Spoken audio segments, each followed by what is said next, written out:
ანუ აღმოჩნდა ისე, რომ კობახიძის და მთლიანად ქოცებისთვის ძალიან სამწუხაროდ მხოლოდ ეგრეთ წოდებული deep state და ამერიკის ინსტიტუციონალური ბიუროკრატია კი არ დგას იმ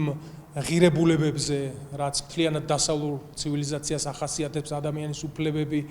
დემოკრატია, კანონის უზენაესობა და სამართლისთვის პატივისცემა, არამედ ხალხის მიერ არჩეული, ანუ ამერიკის კონგრესის, მათი პარლამენტის წარმომადგენლებიც ამ ღირებულებების ერთგული არიან და ეს ჩვენთვის გასაკვირი არ არის. აქედან გამომდინარე, რა თქმა უნდა, არ აქვს მნიშვნელობა ადმინისტრაციები შეერთებულ შტატებში იცვლებიან ყოველ 4 წელიწადში თუ არა 8 წელიწადში მაინც, მაგრამ მათი ეს მთავარი სტრატეგიული ხაზი და